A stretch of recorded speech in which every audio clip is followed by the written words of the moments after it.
find a vintage variety.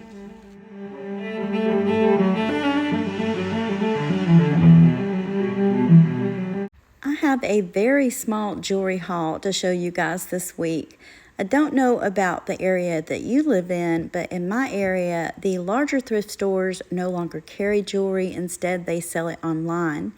Some of my smaller local thrift stores, they will get it occasionally, but it's kind of hit or miss.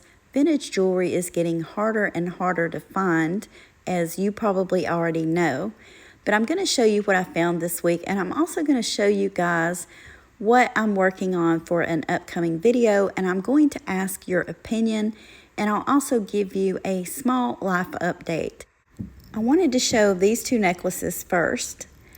I have ran across this type of necklace before, and they usually have some type of damage on them, but these are both in really good condition. This one has to be my favorite because it is signed and it is a Monet. You guys know I love collecting Monet jewelry, so I was just really happy to have found this. It does have a fold-over closure, and it's marked in two different places. This is a choker length, but it's a beautiful necklace. This one I believe is more modern. It has a lobster claw closure and an extender, so this one can be extended out. It's also in really good condition, and one thing I noticed about this is it has this piece here on the inside. I believe at one time or the other, this probably had some type of a pendant attached to it. The pendant could be removed and it could be worn without it. Let's have a look at these on the jewelry stand. This is the Monet, and I absolutely love this. As I've already said, I am probably going to keep this one in my personal collection because I do not have any pieces of Monet that even resemble this one. Hands down, this was probably my best find of the week. This next one, I have extended it out a little just so you guys can see that it can be worn at a longer length, more of a princess length. I have considered finding something to add to this one so it has a pendant, but I'm not really sure if I want to do that or not because I don't plan to keep this one.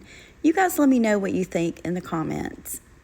Just a few more items from this week's haul to show you guys, and then I'll show you what I'm planning to work on for next week's video. I thought this was really pretty. I love the tassel on it. I don't think that this is extremely vintage, but it does have that vintage vibe to it. Lots of pretty rhinestones set into this one. It is on a longer silver tone chain, and I did look at this, but I didn't see any markings on it.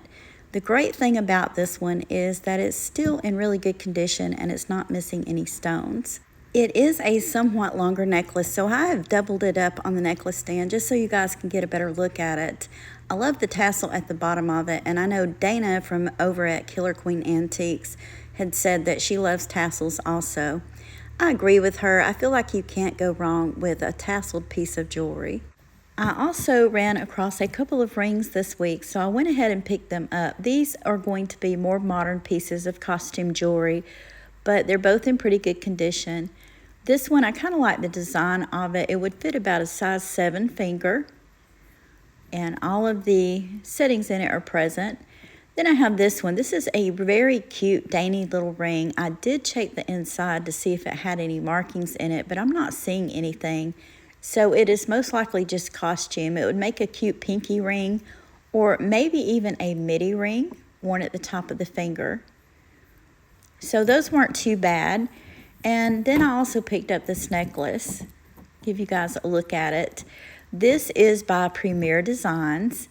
And I really like Premier Designs jewelry. I don't know if you ever went to any of the parties or if you have any pieces of Premier Designs, but their jewelry is pretty good quality. It does hold up rather well over time. This one is kind of a multi-layered necklace. It's a longer length. So this would be a very nice piece for layering with other pieces of jewelry. I also managed to find this dainty little bracelet, and this is an Avon bracelet. It is an older Avon piece. I'll show you guys the clasp on it. So this has a spring ring closure, and it is marked Avon. One of the reasons I picked this up was, of course, it's Avon, but also I have a necklace that I'm going to be working on for an upcoming video. And I think that this would pair with that necklace really well. So now I'm going to show you guys what I plan to work on for hopefully next week's video. and I want to ask your opinion. I want to get some advice from you guys. I have gotten lots of good advice from people that watch my videos in the past, so hopefully you guys can help me out. So the first item I wanted to show you guys was this necklace. I got this in a lot of broken jewelry that I bought from Jean over at Found Treasures by Jean a while back. And this necklace is vintage. It's in 2 pieces and it just needs to be put back together. But I thought, you know what? This little Avon bracelet would probably pair up really well with this necklace. The other items I've organized out into these small containers and I wanted to show them to you guys. First, I have this necklace. This, I believe, was most likely vintage Japan. You can see that it's been broken. Definitely needs a good cleaning. It was originally a triple strand necklace, but I do not have enough pieces to reconstruct it that way. So I thought I would probably take this one and turn it into just a single strand necklace. And here you can see I have some more pieces that I believe go with this necklace strand. In the case of this necklace, I already know what I'm going to do. I'm going to get it cleaned up and strung back together. There are some beautiful beads in this necklace, and I really do hate to see pieces like this go to waste, especially when they can be repaired. I also have some more items that I got out of that same lot from Jean, and this is another portion of a broken necklace. I can pretty much see what the overall design was. I think this was probably the extender that went on the back.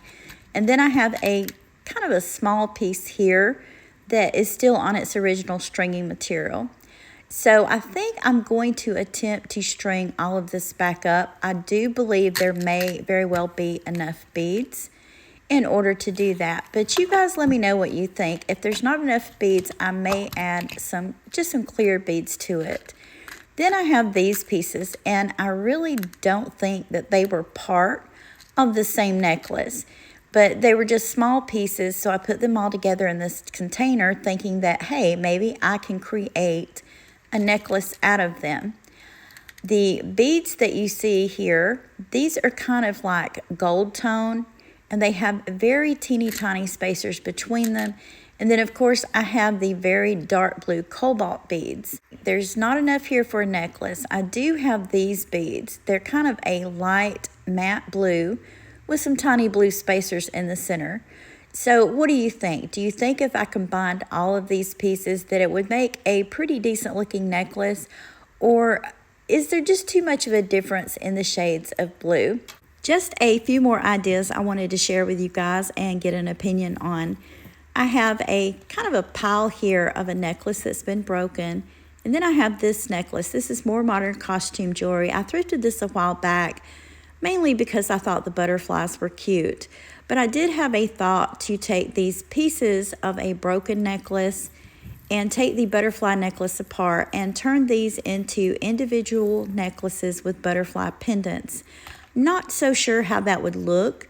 As I mentioned, this was a multi-layered necklace, and some of the lengths are just too short to do much with, but a few of them would be long enough to make into single necklaces. Lately, the videos that I've done showing restoration or repairs or even repurposing, what I've been doing is showing a before and after. I explain the tools that I'm going to be using, show any extra parts, and I'll give you my ideas as to restoring, repurposing, or repairing the piece. If you would rather see a step-by-step video of me repairing or repurposing the piece along with how I go about cleaning, let me know that too, because I can certainly do that. I would just prefer to know which videos you find the most enjoyable.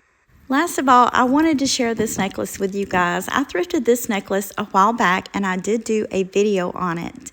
This is what I believe to have been a couple of old vintage necklaces that someone cut up and turned into something new. The original necklace had a breast cancer awareness pendant on it, but it just didn't look right. It was very tiny, and it turns out it was actually a bracelet charm. The reason I wanted to show you this necklace is because it has been redone. Definitely took your suggestion and removed that charm, but also because I'm very proud that my mama is the one that redesigned this. I gave her the loose beads and a beading board and told her to just go to it. Now, I did string the necklace up for her, but I thought, that's great. It's a learning process to redo pieces of jewelry, and she seemed to have really enjoyed herself. I have mentioned earlier that she is living with me now. She is having some health issues, and I am taking her back and forth to a lot of different doctor's appointments. This was indeed a very small jewelry haul, but I feel like I found some pretty neat looking pieces. You guys let me know in the comments which ones were your favorites, and definitely share your repurposing ideas with me for my next video. If you enjoyed today's content, please remember to give me a thumbs up. I want to thank you for taking time out of your day to share these items with me. If you haven't already, please consider subscribing to my channel. Ring the bell for notifications and you'll be notified anytime I upload new content. Thank you again for watching, and I hope you all have a wonderful day.